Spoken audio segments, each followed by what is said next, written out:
പ്രദേശവായ എസ്.സി.ആയ ഭാസ്കരൻ ചേരുന്നുണ്ട് ടെലിഫോൺ ലൈനിൽ.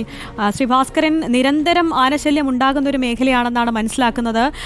നിരന്തരം കാട്ടാൻ ഇറങ്ങാറുള്ള സ്ഥലമാണോ? അതെ അതെ, നിരന്തരം ഇറങ്ങുന്നതാ. ഈ നിലവിലുള്ള മാനം അതിലൊന്നും പണി പൂർത്തിയാക്കില്ല. അതിങ്ങനെ പാതി വഴിക്കാനുള്ളത്.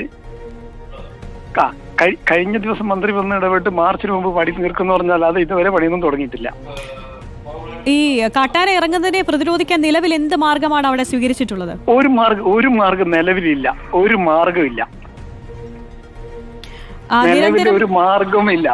ഇതൊരു ജനവാസ മേഖല കൂടിയല്ലേ? കൂടുതൽ തൊഴിലാളികൾ ജനവാസ മേഖല ഫുൾ.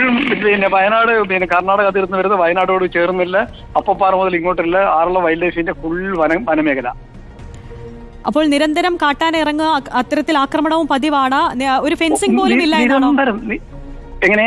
ഒരു ഫെൻസിംഗ് നടപടി പോലും തുടങ്ങിയിട്ടില്ല എന്നാണോ നിലവിൽ? ഫെൻസിംഗ് നടപടി ഉണ്ട്, പക്ഷെ അതൊന്നും യാഥാർത്ഥ്യത്തിൽ അതൊന്നും ഒരു ഫലപ്രദമല്ല. എന്നെ സംബന്ധിച്ച് ഞാനിപ്പോ 20 വർഷമായിട്ട് അവിടെ താമസിക്കുന്ന ആളാണ്. 20 വർഷം ഞാൻ സ്ഥലം കിട്ടുന്നതിന് മുമ്പ് അവിടെ താമസക്കാരാ.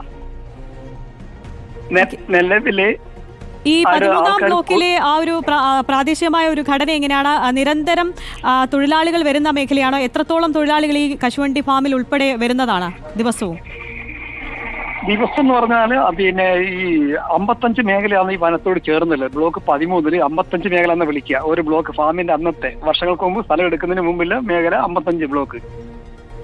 ഈ 55 മേഖലയിൽ ഏത് സമയത്തും കാട്ടാനിറങ്ങുന്ന മേഖലയാ. ഓക്കെ, വളരെ നന്ദി ശ്രീ ഭാസ്കരൻ.